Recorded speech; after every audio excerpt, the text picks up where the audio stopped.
दोस्तों, ध्यान, करुणा और ज्ञान के प्रतीक भगवान गौतम बुद्ध का जीवन अद्भुत और प्रेरणादायक है। उनके जीवन की अनेक कहानियां हमें जीवन के गूढ़ रहस्यों को समझने और सही मार्ग पर चलने की प्रेरणा देती हैं। ऐसी ही एक कहानी है जो आकर्षण के नियम, लॉ ऑफ अट्रैक्शन के सिद्धांत को स्पष्ट करती है। गौतम बुद्ध एक बार अपने शिष्यों के साथ भ्रमण पर थे। एक गांव से गुजरते समय वे और उनके शिष्य एक वृक्ष के नीचे विश्राम करने लगे। उस समय एक युवा व्यक्ति जो बुद्ध के प्रवचनों से काफी प्रभावित था, उनके पास आया और बोला, भगवान, मैं अपने जीवन में बहुत सारी चीजें पाना चाहता हूं। मैं सफल होना चाहता हूं, धन, प्रेम और शांति चाहता हूं। कृपया मुझे बताएं कि मैं यह सब कैसे प्राप्त कर सकता हूं। बुद्ध मुस्कुराए और उसे ध्यान से देखा। फिर उन्होंने पूछा, क्या तुम वास्तव में इन सब चीजों को पाना चाहते हो? युवक ने तुरंत उत्तर दिया, हाँ भगवान, मैं इन्हें पाना चाहता हूं। बुद्ध ने एक छोटे से बीज को उठाया और युवक से कहा, देखो, यह एक बीज है। क्या तुम्हें पता है कि इस छोटे से बीज में एक विशाल वृक्ष बनने की क्षमता है? युवक ने उत्तर दिया, हाँ भगवान, मैं जानता हूं। बुद्ध ने फिर कहा, यह बीज तभी एक वृक्ष बन सकता है जब इसे सही प्रकार की मिट्टी, पानी और धूप मिले। इसी प्रकार तुम्हारी इच्छाएं भी तभी पूरी हो सकती हैं जब तुम उन्हें सही वातावरण में विकसित होने का अवसर दो। युवक ने थोड़ा संदेहपूर्वक पूछा, भगवान, इसका क्या मतलब है? बुद्ध ने समझाते हुए कहा, आकर्षण का नियम यही है कि तुम जो सोचते हो, जो मानते हो और जो महसूस करते हो, वही तुम्हारे जीवन में आकर्षित होता है। यदि तुम सकारात्मक विचारों के साथ अपने लक्ष्यों पर ध्यान केंद्रित करते हो तो वे तुम्हारे जीवन में प्रकट होंगे। लेकिन यदि तुम संदेह, भय और नकारात्मकता से घिरे रहते हो तो तुम वही अनुभव करोगे। बुद्ध ने अपनी बात को स्पष्ट करने के लिए एक उदाहरण दिया। उन्होंने कहा, मान लो एक किसान अपने खेत में अच्छे बीज बोता है और उसकी ठीक से देखभाल करता है।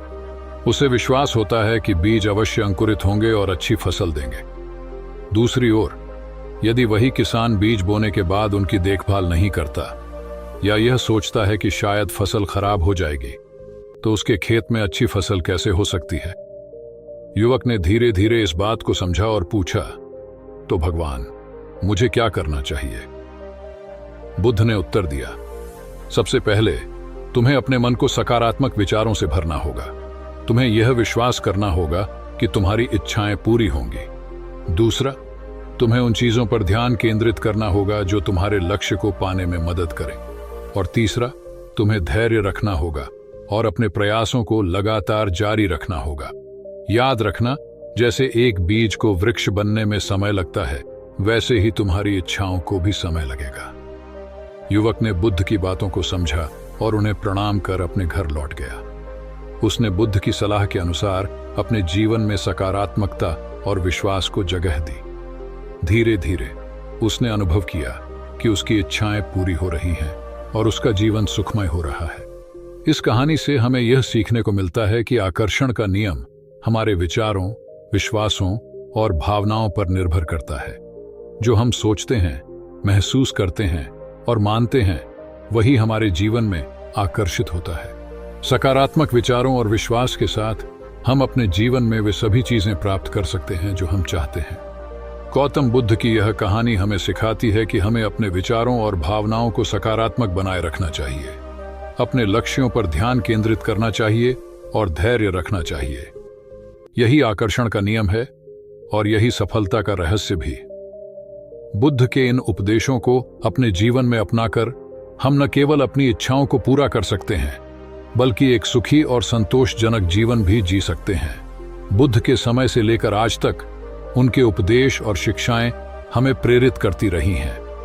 आकर्षण का नियम एक ऐसा सिद्धांत है जिसे हम सभी अपने जीवन में लागू कर सकते हैं।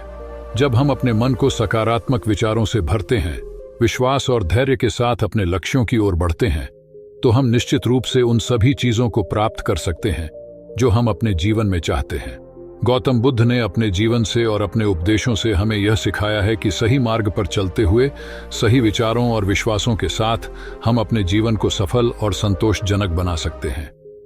आकर्षण का नियम सिर्फ एक सिद्धांत नहीं है, बल्कि यह हमारे जीवन का एक महत्वपूर्ण हिस्सा है। जो हमें सफलता, खुशी और शांति की ओर ले जाता है। आइए हम सभी बुद्ध के इन उपदेशों को अपने जीवन में अपनाएं और आकर्षण के नियम के माध्यम से अपने जीवन को बेहतर बनाएं। सकारात्मक सोच, विश्वास और धैर्य के साथ हम सभी अपने जीवन में वे चीजें प्राप्त कर सकते हैं जो हम चाहते हैं। यही गौतम बुद्ध की सिखाई हुई सबसे बड़ी शिक्षा है। एक गुरु का एक शिष्य मानसिक रूप से बहुत कमजोर था। वह एक ही बात को बार बार सोचता रहता। वह अपने अतीत की घटनाओं के बारे में सोचता रहता और कल्पना करता रहता कि काश ऐसा हो गया होता, काश वैसा हो गया होता। अपने ज्यादा सोचने की वजह से वह किसी भी काम को मन लगाकर नहीं कर पाता था। उसे आश्रम में रह रहे अन्य शिष्यों से भी बहुत शिकायत थी। वह अक्सर गुरु से शिकायत करता रहता कि मुझे इस शिष्य ने यह कह दिया, उस शिष्य ने मेरे साथ यह कर दिया। लोगों के साथ साथ उसे अपने आसपास की हर चीज से शिकायत थी और उसमें कमी नजर आती थी। वह अक्सर शिकायत करता रहता कि आज इतनी गर्मी क्यों है, या फिर आज इतनी ठंड क्यों है, या इतनी बारिश क्यों हो रही है। उसे हर चीज से परेशानी रहती थी। जब भी उसके सामने कोई समस्या आती तो अपनी कमजोर मानसिकता की वजह से वह अपनी किस्मत को कोसने लग जाता और कहता कि पता नहीं हर बार मेरे साथ ही ऐसा क्यों होता है। अगर उसे कोई कुछ कह देता, अच्छा या बुरा, तो वह अगले कई दिनों तक उसी बात के बारे में सोचता रहता। वह कई बार लोगों को खुश करने का प्रयास करता और उनकी नजरों में अच्छा बनने के लिए उनके ऐसे कामों को भी हाँ बोल देता जिसे करने का उसका बिल्कुल भी मन नहीं होता था, और फिर बाद में बैठकर पछताता रहता कि मैंने उसे हाँ क्यों बोल दिया। इसके साथ ही वह अंदर से ईर्ष्यालु भी था। उसे दूसरों की सफलता से ईर्ष्य होती थी और उनकी असफलता पर अंदर ही अंदर खुश होता था। उसे लगता था कि कोई भी उसका भला नहीं चाहता, सब उसका फायदा उठाना चाहते हैं, सब स्वार्थी हैं। इसीलिए वह हर चीज के बारे में हद से ज्यादा सोचता था और जरूरत से ज्यादा सतर्क रहता था। इसी तरह की कई और मानसिक विकृतियां उसके अंदर थी, जिसकी वजह से वह अपनी जिंदगी में बहुत ही अशांत और परेशान था और अपने भविष्य को लेकर हर समय डरा हुआ और चिंतित रहता था। गुरु को शिष्य की इस कमजोर मानसिक अवस्था के बारे में अच्छे से पता था, लेकिन गुरु कुछ बोल नहीं रहे थे। वह इंतजार कर रहे थे उस दिन का, जिस दिन शिष्य को खुद अपनी इस कमजोर मानसिक स्थिति का आभास हो और वह गुरु से इस विषय में समाधान पूछने आए। और बहुत ही जल्द वह दिन भी आ गया जिसका गुरु को इंतजार था। एक शाम जब गुरु आश्रम के एक चबूतरे पर अकेले बैठे हुए थे, वह शिष्य गुरु के पास आया और उन्हें प्रणाम कर उनके समक्ष बैठ गया और बोला, गुरुदेव, मैं आपसे कुछ कहना चाहता हूं। गुरु ने आंखों के इशारे से उसे अपनी बात कहने की आज्ञा दी। शिष्य ने कहा, गुरुदेव, मेरा मन बहुत अशांत रहता है। मैं बहुत ज्यादा सोचता हूं, छोटी छोटी बातों को लेकर सोचता रहता हूं। मुझे मेरे भविष्य की चिंता बहुत सताती है।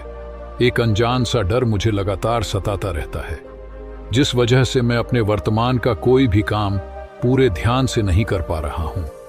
हे गुरुदेव, इस मानसिक समस्या से बाहर निकलने के लिए मेरा मार्गदर्शन कीजिए। उस शिष्य की पूरी बात को ध्यान से सुनने के बाद गुरु ने हल्की सी मुस्कान दी और फिर थोड़ा गंभीर होकर कहना शुरू किया, तुम्हारी सारी समस्याओं का सबसे बड़ा कारण तुम्हारा मानसिक रूप से कमजोर होना है। इंसान 90% से भी ज्यादा दर्द अपने मानसिक रूप से कमजोर होने की वजह से महसूस करता है, जबकि बाहर इतना दर्द होता नहीं है। मानसिक रूप से कमजोर होने की वजह से कई समझदार, होशियार, बुद्धिमान लोग पीछे रह जाते हैं। मानसिक मजबूती न होने की वजह से वह बेवजह की बातों में उलझे रह जाते हैं और रोते रहते हैं। मानसिक रूप से मजबूत होने का मतलब यह है कि तुम अपने जीवन में कुछ भी करते हो, स्वास्थ्य से संबंधित, सफलता से संबंधित, रिश्तों से संबंधित, समाज से संबंधित कुछ भी करते हो, तो उसका निर्णय भावनाओं के आधार पर नहीं लेते हो, यानी उस परिस्थिति में मानसिक रूप से कमजोर नहीं होते हो, बल्कि जो तुम्हें लगता है कि यह तुम्हारे लिए और तुम्हारे आसपास जितने भी लोग रह रहे हैं उनके लिए सही है, उसके आधार पर ही निर्णय लेते हो, तब तुम मानसिक रूप से मजबूत हो। मानसिक रूप से मजबूत लोग अपने जीवन को बदलने के लिए बहुत ज्यादा मेहनत तो करते हैं, लेकिन ऐसी बुरी आदतों की तरफ ध्यान नहीं देते जो उनकी पूरी मेहनत पर पानी फेर देती है, जिसका परिणाम यह होता है कि वह अपने लक्ष्य को हासिल कर नहीं पाते और फिर इसके लिए वह या तो खुद की किस्मत को या फिर दूसरों को दोष देने लगते हैं। शिष्य ने कहा, गुरुदेव, मैं भी मानसिक रूप से मजबूत बनना चाहता हूं। आप मुझे मानसिक रूप से मजबूत बनने के नियम बताइए गुरु। आज मैं तुम्हें 13 ऐसी गलतियों के बारे में बताऊंगा जिन गलतियों को मानसिक रूप से मजबूत लोग नहीं करते। अगर तुम भी इन गलतियों को आज से ही करना बंद कर दो तो तुम भी मानसिक रूप से बहुत मजबूत बन जाओगे। गुरु ने कहना शुरू किया, पहली गलती यह है कि मानसिक रूप से मजबूत लोग खुद को बेचारा महसूस करने में अपना समय बर्बाद नहीं करते। बुरा समय किसी का भी आ सकता है, चाहे वह किसी बीमारी के रूप में आए या फिर किसी दुर्घटना के रूप में, लेकिन हम उसका सामना कैसे करते हैं यह हमारे बारे में बहुत कुछ बताता है।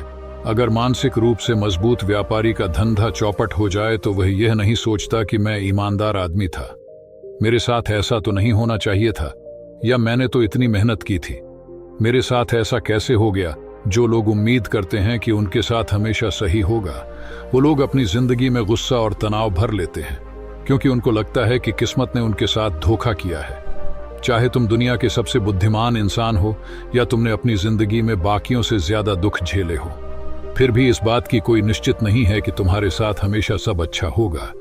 मेरे साथ ऐसा क्यों हुआ जैसे सवालों से मानसिक रूप से मजबूत लोग सतर्क हो जाते हैं, क्योंकि इसमें किस्मत के प्रति शिकायत छुपी है। वे अपने आप को याद दिलाते हैं कि इस दुनिया में ऐसे बहुत लोग हैं जो काबिल और मेहनती हैं, फिर भी मुश्किल भरी जिंदगी जीते हैं। कई मासूम लोग हैं जो युद्धग्रस्त देशों में फंसे हुए हैं, कई होशियार बच्चे हैं जिन्हें कभी किताब नसीब नहीं होगी। जब मानसिक रूप से मजबूत लोग ऐसा सोचते हैं तो वह अपनी शिकायतें छोड़कर सोचने लगते हैं कि हम अपनी तरफ से इस दुनिया के लिए, इस देश के लिए क्या कर सकते हैं। इनमें सेवा और मदद का गुण होता है। यह हमेशा अपने आसपास अपने परिवार या समाज की मदद में लगे होते हैं, जिस कारण से वे खुशी और संतुष्टि महसूस करते हैं। दूसरी गलती जो कि मानसिक रूप से मजबूत लोग नहीं करते वह यह है कि यह लोग अपनी जिंदगी की डोर, अपने जीवन का नियंत्रण किसी दूसरे के हाथ में नहीं देते। ये इस बात को अच्छे से समझते हैं कि अगर चाहो तो चुनाव अपने ही हाथ में है, कोई नहीं रोक रहा, सिवाय कुछ डर और भावनाओं के, जिनकी वजह से लोग दूसरों के नियंत्रण में हो जाते हैं। ये किसी दूसरे की सोच को अपनी सोच पर हावी नहीं होने देते और किसी दूसरे से ये कभी नहीं बोलते कि ये व्यक्ति मुझे बहुत ज्यादा परेशान करता है या फिर उसने मुझे बहुत ज्यादा बुरा महसूस करवाया है, क्योंकि इससे सामने वाले को ही यह लगता है कि इस व्यक्ति को दूसरे लोग ही नियंत्रित करते हैं। ये लोग इस बात पर विश्वास करते हैं कि चाहे उनके साथ कुछ भी हो जाए, वह कैसी प्रतिक्रिया देंगे, यह पूरी तरह से उनके नियंत्रण में है। तीसरी गलती जो यह लोग नहीं करते वह यह है कि यह लोग दूसरों की सफलता से जलते नहीं हैं। जो लोग मानसिक रूप से मजबूत होते हैं वह समझते हैं उस इंसान ने मेहनत की है, उसने बहुत संघर्ष किया है अपने जीवन में, तब जाकर उसे यह सफलता मिली है। अगर मैं उतनी मेहनत करता या कोई और भी करता तो उसे भी यह कामयाबी मिल सकती थी। मानसिक रूप से मजबूत लोग दूसरों की सफलता को सच्ची प्रशंसा और सम्मान देते हैं। वह जानते हैं कि सफलता कड़ी मेहनत के बाद मिलती है, इसीलिए वह जलने और कमियां निकालने की बजाय अपनी ऊर्जा खुद को सफल बनाने में लगाते हैं और वह दूसरे सफल लोगों के साथ मिलकर काम करते हैं। चौथी गलती कि यह लोग अपनी ऊर्जा वहां बर्बाद नहीं करते जिन चीजों को यह नहीं बदल सकते। मानसिक रूप से मजबूत लोगों के मुंह से यह बात बड़ी ही मुश्किल से सुनने को मिलेगी कि यह मौसम ऐसा क्यों है, इतनी गर्मी क्यों है, यह समाज ऐसा क्यों है। वह सिर्फ उन चीजों पर ध्यान देंगे जिनको वह बदल सकते हैं। पांचवी चीज, मानसिक रूप से मजबूत लोग बदलाव से नहीं डरते। कुछ लोग अपने जीवन में बदलाव से डरते हैं, उन्हें हर एक चीज में सुरक्षा चाहिए। नौकरी में, जीवन में, हर जगह वो लोग अपने जीवन में कुछ भी नया शुरू नहीं करते, बस इसी डर से कि उनके पास जो है कहीं वह भी ना चला जाए। और ऐसे लोग मानसिक रूप से मजबूत नहीं होते। मानसिक रूप से मजबूत लोग बदलाव का स्वागत करते हैं और जीवन में आगे बढ़ते हैं। साथ ही यह लोग भावनात्मक रूप से किसी भी चीज से, किसी भी जगह से, किसी भी इंसान से इतनी बुरी तरह से नहीं जुड़ते हैं कि फिर बाद में उनसे दूर जाने के बाद इन्हें बड़ी परेशानी देखनी पड़े। छठी चीज, यह लोग दूसरों को ज्यादा खुश मानसिक रूप से मजबूत लोगों की आदतें करने की कोशिश नहीं करते। मानसिक रूप से मजबूत लोग यह बात मानते हैं कि उन्हें दूसरों को बार बार मनाने की या उन्हें सर पे चढ़ाने की जरूरत नहीं है। जब लोग इनके किसी काम को करने से मना करते हैं तो फिर यह खुद उस काम को करके सीखते हैं। जहां जरूरी है वहां ना बोलते हैं। अगर तुम्हारी समझ कहती है कि उसे ना बोलना ज्यादा सही है तुम्हारे लिए भी, और जो सामने वाला है उसके लिए भी, तो फिर ना बोलना सही है। मानसिक रूप से मजबूत लोगों को पता होता है कि उन्हें कहां अपना समय देना है, कौन सी बातचीत का हिस्सा बनना है, कौन से काम का हिस्सा बनना है और कहां ना बोलना है। यह सब उन्हें ठीक से पता होता है। इन्हें अपनी सीमाएं पता होती हैं। ये लोग पछतावा नहीं करते कि काश मैं ऐसा कर लेता, काश मैं वैसा कर लेता। इन लोगों का सीधा जवाब होता है, ये करना है या नहीं करना है। मानसिक रूप से मजबूत लोग ना इस तरह से कहते हैं कि सामने वाले को बुरा महसूस भी नहीं होता है, जो कि एक प्रभावशाली बातचीत का हिस्सा है। सातवीं चीज, मानसिक रूप से मजबूत लोग जोखिम लेने से नहीं डरते। वह चुनौतियों से डर कर नहीं भागते। एक चीज निश्चित है कि तुम अपनी जिंदगी में कुछ बड़ा नहीं कर पाओगे अगर चुनौतियों का सामना नहीं करोगे। लेकिन कई बार हमारी भावनाएं हमारी समझ को ढक लेती हैं। जो चीज हमें डरावनी लगती है, हम वहां छोटा सा भी जोखिम नहीं लेते हैं। लेकिन जहां हम उत्साहित होते हैं, वहां हम बिना सोचे समझे बड़ा जोखिम ले लेते हैं। लेकिन एक मानसिक रूप से मजबूत व्यक्ति ऐसा नहीं करता। पहले वह पता करता है कि इस जोखिम को लेने के बाद बुरा से बुरा क्या होगा, क्या मैं उसका सामना करने में सक्षम हूं, और अगर अच्छे परिणाम आए तो उसके बाद का अगला कदम क्या होगा। वह पागलों की तरह जोखिम नहीं उठाता, बल्कि अच्छे से सोच समझकर ही खतरा मोड़ लेता है। आठवीं चीज, ये लोग एक ही गलती बार बार नहीं करते। सबसे पहली बात कि एक ही गलती बार बार वही लोग करते हैं जो अपनी गलती को स्वीकार नहीं करते हैं और उससे कुछ सीखते नहीं हैं। मानसिक रूप से मजबूत लोग मानते हैं कि हाँ, यहां मेरी गलती है, और वह सीख कर आगे बढ़ जाते हैं और उसे दोबारा नहीं करते। नौवीं चीज, मानसिक रूप से मजबूत लोग अपने अतीत को लेकर रोते नहीं हैं। अपने अतीत से कुछ सीखा जाए तो यह हमें मानसिक रूप से मजबूत बनाता है। लेकिन हर समय अपने अतीत के निर्णयों पर प्रश्न चिन्ह लगाना और हर समय यह सोचते रहना कि कुछ बेहतर हो सकता था, या फिर कुछ खुशी के पलों को याद कर करके खुश होना, यह सब हमें वर्तमान में जीने से और भविष्य के लिए योजना बनाने से रोकते हैं। मानसिक रूप से मजबूत लोग अपने तक को अपने भविष्य से छेड़छाड़ करने नहीं देते। यह लोग काश को लेकर नहीं बैठते कि काश ऐसा हो गया होता, काश वैसा हो गया होता। यह लोग अतीत के अनुभवों से काम की चीज उठाकर अपने काम पर ध्यान देते हैं और मन लगाकर काम करते हैं। 10वीं चीज, यह लोग पहली हार के बाद में रुकते नहीं हैं। यह हाथ धोकर पीछे पड़ने वालों में से होते हैं। ये इस बात को समझते हैं कि अगर कोई इंसान सफल हुआ है तो वह एक ही बार में नहीं हुआ है। अगर तुम एक ही बार में सफल हो गए तो तुम्हें कुछ भी पता नहीं लगा। अगर तुम 10 बार गिरे तो तुम्हें पता चला कि यहाँ गड्ढे हैं, और तुम्हें पता है कि इस तरह से इन गड्ढों से बचा जा सकता है। मानसिक रूप से मजबूत लोग इस बात को समझते हैं कि कामयाबी अक्सर लंबी नाकामयाबों के बाद मिलती है। असफलता सफलता का ही एक हिस्सा है। 11वीं चीज, मानसिक रूप से मजबूत लोग खुश रहने के लिए किसी पर निर्भर नहीं होते हैं कि यह मेरे साथ रहेगा, यह मेरे से अच्छे से बात करेगा, ये मेरी तारीफ करेगा तो मुझे खुशी मिलेगी। ये लोग दूसरों से जुड़ाव रखते हैं, लेकिन अकेले में भी मस्त रहते हैं। ये लोग ऐसा महसूस नहीं करते हैं कि यह दुनिया इनका ध्यान देगी। ये लोग इस बात को अच्छे से समझते हैं कि लोग आकर उनका ध्यान दें, उनका भला सोचे, यह जरूरी नहीं है।